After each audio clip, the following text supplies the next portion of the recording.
Sircilla next మన మల్లేష్ అన్న మొత్తం మీద జూబిలీస్ లో ఇల్లు కట్టుకొని ఉండబోతున్నాడు. గట్టిగా చెప్పట్టు. తర్వాత మన ప్రశ్నించే గుర్తు మన ఎమ్మెల్సీ అన్న, తర్వాత ఈ మధ్య బీసీల కోసము ఆహార నిశలు పోరాడుతున్న మన తీర్మాన్ మల్లన్న కూడా మాట్లాడాలి. అలాగే చాలా సమస్యల మీద చేస్తున్నారన్న. ఎందుకంటే ఒక్క పాయింట్, ఎస్సీ వికలాంగులు అంటే ఎస్సీ ఎస్టీలే ఎక్కువ ఉంటారన్న. ఇది చాలా మటుకు తెలియని ఇది ఒక సబ్జెక్టు.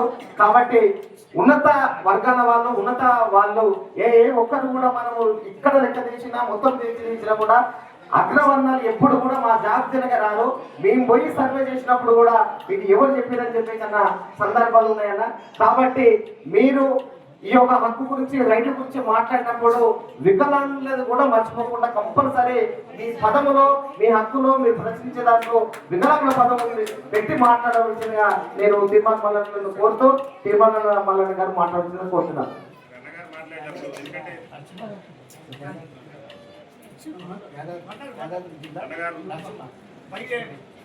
అన్నగారు మాట్లాడేటప్పుడు ముందుగా తీర్మాన్ మల్లన్న నిరంతరం బడుగు పలికిన వర్గాల నాయకుడిగా రోజు ప్రతినిత్యం కూడా ప్రజాసేవ లక్ష్యంగా ముందుకెళ్తూ ఈ రోజు తెలంగాణ రాష్ట్రంలో బీసీ వాదాన్ని అనగారినటువంటి వర్గాలకు కూడా రాజ్యాధికారం రావాలని చెప్పేసి వారు నిరంతరం మరి కంటికి నిద్ర లేకుండా కూడా బహుజనులు కూడా రాజ్యాధికారం రావాలి, తెలంగాణ రాష్ట్రానికి బీసీ ముఖ్యమంత్రి కావాలని చెప్పేసి వారు ఎంతో కృతనిశ్చయంతో కృషి చేస్తున్నారు. ఒక్క బీసీ వర్గాలనే కాదు, ఈ సమాజంలో అట్టడుగున్నటువంటి వికలాంగుల వర్గాలకు కూడా నేను అండగా ఉంటానని చెప్పేసి నిరంతరం కూడా టీవీ ఛానళ్ళలో కాదు ప్రజా సమస్యల పట్ల నిరంతరం ఎక్కడ ఏ జాతి కన్యాయం జరిగినా నేను ఉన్నానని చెప్పేసి అన్నగారు నిరంతరం కూడా తిరుగుతూ తెలంగాణ రాజ్యాధికార పార్టీ ఇది అన్ని బలహీన వర్గాలకు చేయుతనిచ్చినటువంటి వేదిక అని చెప్పేసి తెలంగాణ రాజ్యాధికార పార్టీని స్థాపించి నిత్యం ప్రజల వెంటుంటూ ప్రజా సమస్యల పరిష్కారం కోసం కృషి చేస్తున్నారు. అన్నగారికి మరుగుజ్జుల ఆత్మీయ సమ్మేళన వేదిక నుంచి మేము ఒకటే విజ్ఞప్తి చేస్తున్నాం. దయచేసి మీరు పెట్టినటువంటి తెలంగాణ రాజ్యాధికార పార్టీలో వికలాంగుల విభాగాన్ని కూడా ఏర్పాటు చేసి రేపు రాబోయేటటువంటి జిహెచ్ఎంసీ ఎన్నికల్లో కూడా మా ఓట్లతో గద్దెనెక్కుతున్నటువంటి అగ్రవర్ణాల ప్రతినిధులు మాకు రాజకీయ అవకాశాలు ఇవ్వడం లేదు. తెలంగాణ రాజ్యాధికార పార్టీ నుంచి రేపు రాయబోయేటటువంటి జిహెచ్ఎంసీ ఎన్నికల్లో కూడా మాకు కూడా కార్పొరేటర్లకు అవకాశం కల్పించేందుకు మా మల్ల నాయకత్వంలో మేము పనిచేస్తాం. కాబట్టి దయచేసి వికలాంగుల విభాగం ఏర్పాటు రేపు జిహెచ్ఎంసీలో మాకు కూడా రాజకీయ అవకాశాలు కల్పిస్తే మీ నాయకత్వంలో ఈ తెలంగాణ రాష్ట్రాన్ని మరింత ముందు తీసుకుపోతామని చెప్పేసి ఆకాంక్షిస్తూ నాకు ఈ అవకాశం ఇచ్చినందుకు ధన్యవాదాలు.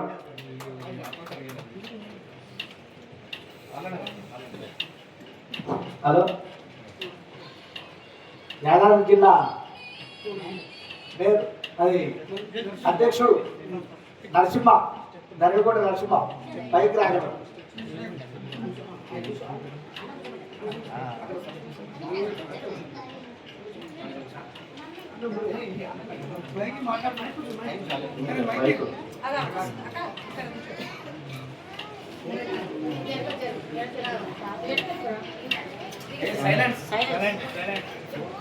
వేదిక మీద ఉన్నటువంటి సభాధ్యక్షులు, అలాగే మా సోదరులందరూ, మా సోదర సోదరిమణులందరూ ఈ సమావేశం లేదా కార్యక్రమం పదే పదే ప్రస్తావిస్తూ ఉన్నారు. మరుగుజ్జు మరుగుజ్జు అనేటువంటి మాట ఎందుకో నాకు చాలా ఇబ్బంది అనిపిస్తుంది. కానీ మీరు మరుగుజ్జులు కాదు నా దృష్టిలో. కళ్ళ ముంగట మీ సమస్యను చూస్తూ ఏమీ చేయలేకపోతున్న సమాజం మరుగుజ్జు సమాజం. కళ్ళ ముందు మీ అవస్థల్ని చూస్తూ కూడా పట్టించుకొని ప్రభుత్వం ఏదైనా ఉంటే అది మరుగుజ్జు ప్రభుత్వం. కాబట్టి దీనికి ఏదైనా ఒక వేరే పేరు ఏదైనా తీసుకుంటే బాగుంటుందేమో. ఈ మరుగుజ్జు అనేటువంటిది కాకుండా ఒక గౌరవప్రదమైనటువంటి ఒక పేరు ఉంటే బాగుంటుందేమో దానికి అనేది సూచన. మన మీరన్నా ఆ దిశగా ఆలోచించాలి. అంటే ఒక ప్రపోజల్ అయితే తయారు చేయాలి. ఎందుకంటే సమాజంలో ఆ పదంతోనే వాళ్ళకు ఉన్నటువంటి వైకల్యాన్ని బయటపెడుతున్నటువంటి అంశం. కాబట్టి అది ఎట్టి పరిస్థితిలో ఆ పదం లేకుండా ఒక గౌరవప్రదమైనటువంటి స్పెషల్ పర్సన్, లేదంటే స్పెషల్ ఉమెన్, స్పెషల్ గర్ల్ అట్లా ఏదన్నా ఉంటే బెటర్. కానీ ఈ మరుగుజ్జు అనేటువంటి పదం కానీ వాళ్ళకు ఉన్నటువంటి సమస్య కావచ్చు, కానీ ఈ సమాజంలో వాళ్ళు అలా కావడానికి కారణమైనటువంటి ప్రభుత్వాలు, ఈ వ్యవస్థలే కారణం, వాళ్ళ కారణం కాదు. అందులో ఆ పాపంలో ఎమ్మెల్సీని కాబట్టి నేను కూడా ఉండి ఉంటా. కానీ మా శ్రీశైలం అన్న చెప్పినట్టుగా ఈ సంక్షేమం కోసం కార్యక్రమాలు జరగాలని చెప్తా ఉన్నారు. మొన్న నా దగ్గరికి వీళ్ళందరూ వచ్చినారు, మల్లేష్ అన్న, సైదులు, ఆ తర్వాత సీను, నిఖిత, వీళ్ళందరూ వచ్చినారు. వచ్చి అన్నా మేము ఇట్లా కార్యక్రమం చేస్తా ఉన్నామన్నా, మీరు వస్తే బాగుంటుంది అని చెప్పానంటే ఖచ్చితంగా వస్తా అని చెప్పిన ఆ రోజు. అయితే ఖచ్చితంగా వస్తా అని చెప్పినా, వస్తా అంటే వస్తాయి కదని. అయితే నేను వచ్చే ముందు అసలు నేను పోతుంది ఎట్లా పోతా ఉన్నా, ఒక ఎమ్మెల్సీగా గెస్ట్గా పోతా ఉన్నా, మళ్ళీ అదే ఉత్త చేతులతో వెళ్ళిపోతా ఉన్నా. కానీ నాలాంటి పిలిచినా, ఇంకేమన్నా ఊరుకుని పిలిచినా ఒకటే కదా, లాభం ఏంది వీళ్ళకి ఏం చేయకుండా ఒట్టి చేతులతో పోవడం ఏంది అనేటువంటి ఉద్దేశంతో మొన్న వీళ్ళు వచ్చినప్పుడే చెప్పిన, అన్న మేము కార్యక్రమం చేసుకుంటామంటే పాపం వాళ్ళు కూడా అడగలేదు, నేనే నాకు తోచిన సాయం చేసిన కార్యక్రమం నిర్వహించుకోలేదు. రెండో మాట కూడా చెప్పిన, మీ పిల్లలు ఎవరైతే స్కూళ్ళలో చదువుకుంటున్నారో ఆ పిల్లల ఫీజులన్నీ కడతా అని చెప్పిన, ఫీజులన్నీ కడతా నా దృష్టి తీసుకురాలని చెప్పి చెప్పడం జరిగింది. ఎందుకంటే వాళ్లకు సమాజంలో ఏ లోటు రాకూడదు, వాళ్ళకు ఉన్నటువంటి పరిస్థితుల్లో. కంట్రోల్ బియ్యం, పెన్షన్లు కాదన్నా, అంతకంటే గొప్ప జీవితం వీళ్ళకి దొరకాలి. దొరికినప్పుడే ఈ సమాజం అందరినీ ఈక్వల్గా చూసినట్టు అనిపిస్తుంది. రెండోది ఏంటంటే, ప్రతి ఏడాది వికలాంగుల సంక్షేమం బడ్జెట్ అని చెప్పి మనం పదే పెట్టుకుంటాం, పెట్టుకుంటా ఉన్నాం చాలాసార్లు. స్త్రీ వికలాంగుల సంక్షేమం అని రకరకాల బడ్జెట్లు పెట్టుకుంటా ఉన్నాం. అయితే వీళ్ళు వచ్చిన తర్వాత నేను కొన్ని బడ్జెట్ లెక్కలు తీయడం జరిగింది.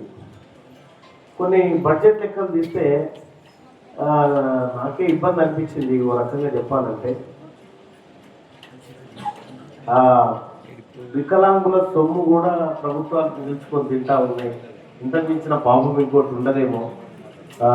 ఆ లెక్కలు చూసిన తర్వాత ఒకసారి నేను ఇప్పుడు మీకు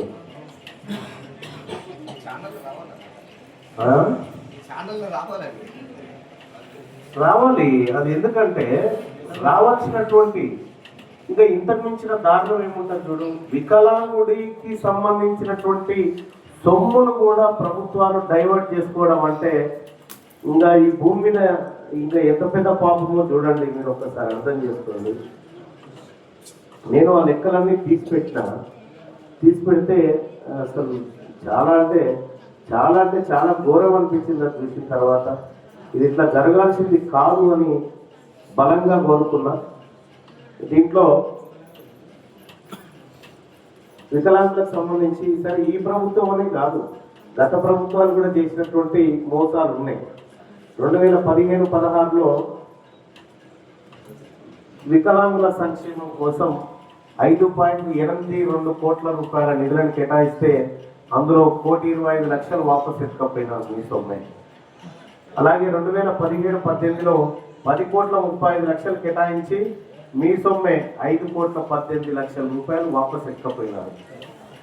ఇక్కడ 2018-19లో 11,75,00,000 కేటాయిస్తే ఒక్క ఆట పైసా కూడా ఖర్చు పెట్టకుండా 11,75,00,000 రూపాయలు దారి మళ్ళించి మీ సొమ్మెట్టుకపోయినారు. ఇక్కడ 2019-20లో వికలాంగులకు సంబంధించినటువంటి సంక్షేమం విషయంలో దాదాపు ఓసారి 3.5 కోట్లు ఎత్తుకపోయారు, ఓసారి 1.5 ఎత్తుకపోయారు. ఆ తర్వాత 2023-24లో 10 కోట్ల రూపాయలు కేటాయిస్తే అది ఒక్కటి ఖర్చు పెట్టినారు. ఇక కృత్రిమ అవయవాల సరఫరా కోసం 10 కోట్లు కేటాయిస్తే 3,52,00,000 రూపాయలు వాపసు వెళ్ళిపోయినాయి. ఆర్థిక పునరావాసం కోసం 5,51,00,000 కేటాయిస్తే 2,01,00,000 మిగిలినాయి. పెళ్లి కానుకలు ఇట్లా వికలాంగుల సొమ్ము మిగిల్చుకోవడం ఏంది ప్రభుత్వం? ఇంతకంటే దారుణం ఉంటుందా? వికలాంగుల సొమ్ము, వికలాంగులు అంటేనే దివ్యాంగులు, వాళ్ళు నిజంగా మనలాగా